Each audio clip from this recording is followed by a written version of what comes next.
Essay 13, Closing the Gaps in Our Awareness.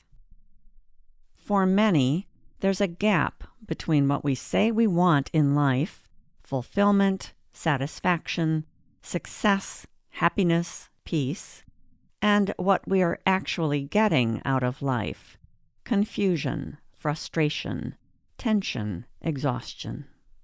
Why is there this gap? And really, why bother trying to close the gap if, in the end, it seems like darkness will keep winning anyway?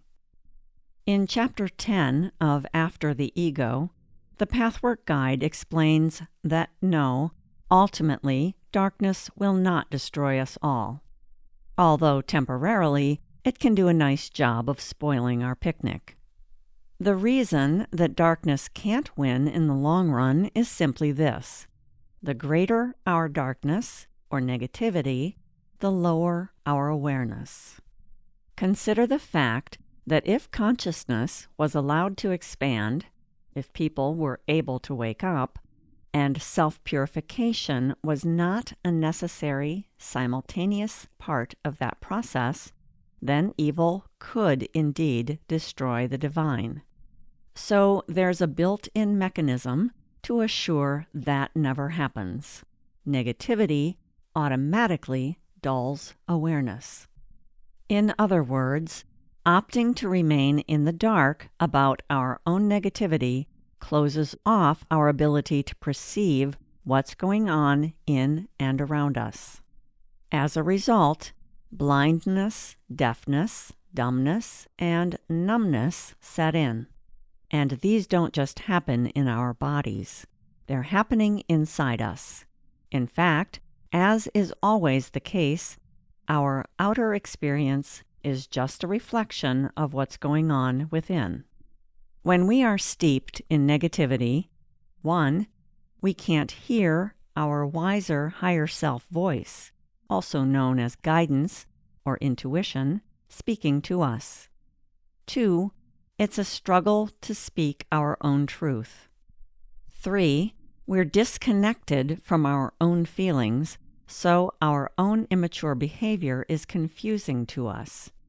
4, we can't see how we are contributing to our struggles. And 5, we can't see what others are doing with their negativity to deceive us or harm us. In such a limited state, we are not only quite ignorant, we are also quite powerless, for we are cut off from the center of our own being, where divine light always shines and all of life is in connection. The only way to come out of our darkened state is through our consistent effort to get to know ourselves.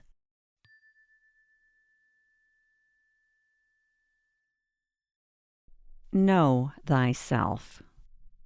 Developmentally speaking, humans are in the state of consciousness where there is at least some self-awareness. This means we realize we can affect others with our decisions and behaviors. It also means we are at the point of taking self-responsibility. After all, human beings don't operate according to instincts, but rather according to our own choices.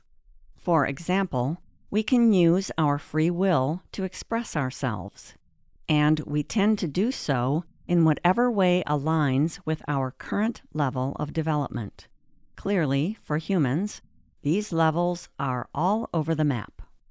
We are all made up of both goodness and darkness, and it's just a question of which part is in the lead in each moment. Most of us are somewhere in the middle, but we are all souls that are not yet fully purified. When we are lower in spiritual development, the untapped potency of our consciousness will be protected by our lack of awareness. For if we were aware of how much power we have to create while we are still swimming in negativity, we would cause more harm than we already do. Instead, our own negativity mires us in disharmony.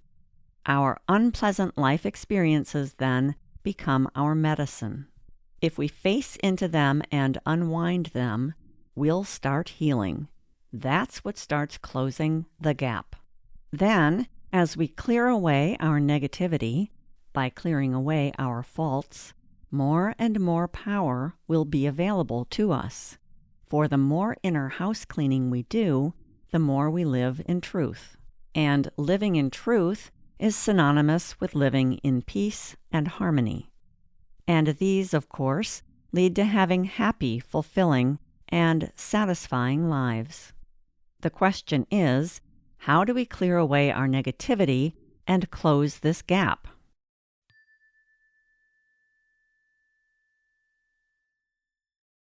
The 4 big God blockers. There are 4 big God blockers we need to find and clean up. The first 3 are pride, self-will, and fear. The 4th is shame. Here's how they fit together. There is a certain layer in our psyche between our physical body and our divine spark, or higher self. And the ego, with all its vanity, pride, fear, and ambition, exists in this layer. It is in this layer that our longing for love transposes into a longing to receive love.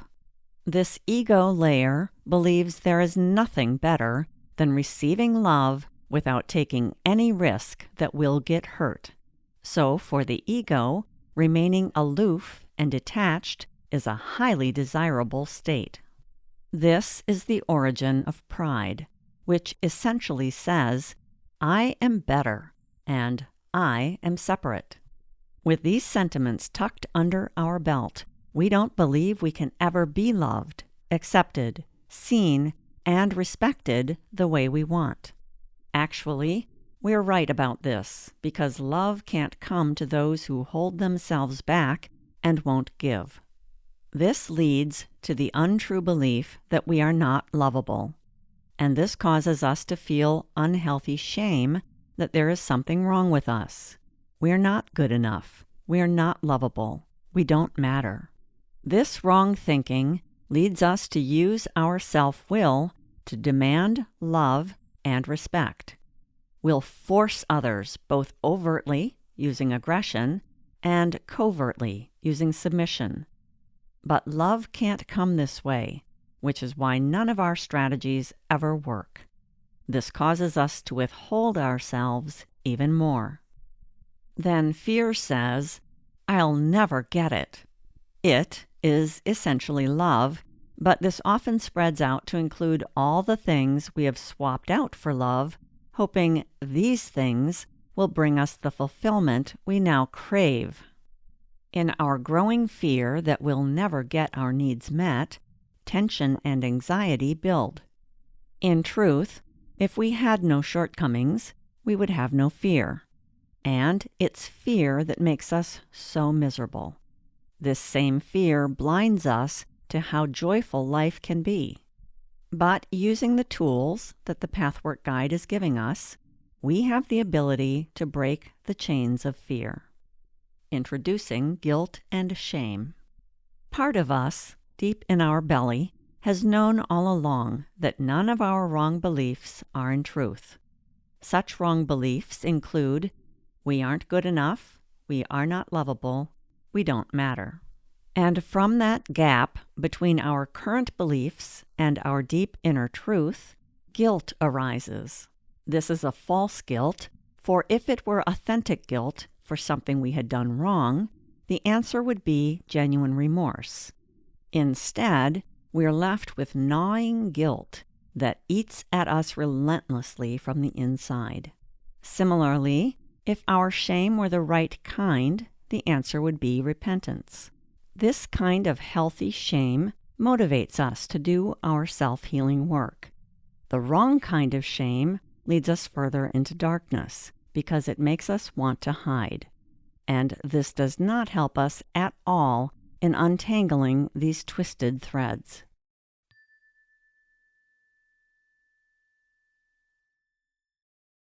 Overcoming darkness. When we expand our awareness, we are letting in more spiritual light. But this spiritual light cannot come to us from outside ourselves. It can only arise from within.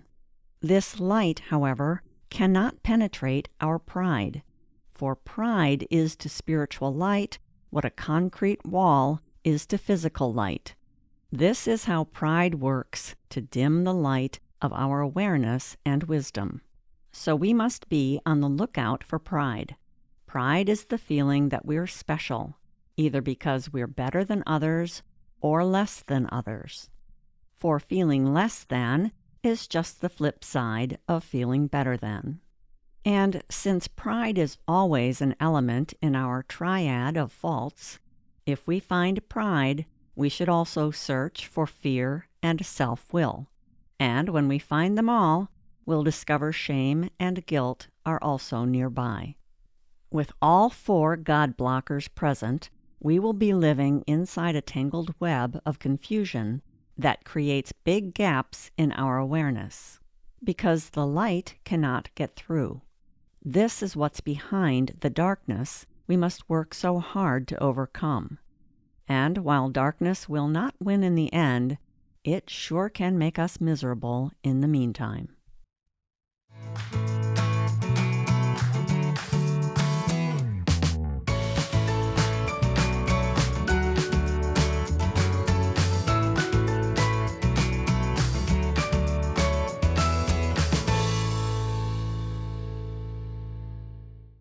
This work is copyrighted by Jill Laree, founder and manager of Finesse LLC, all rights reserved.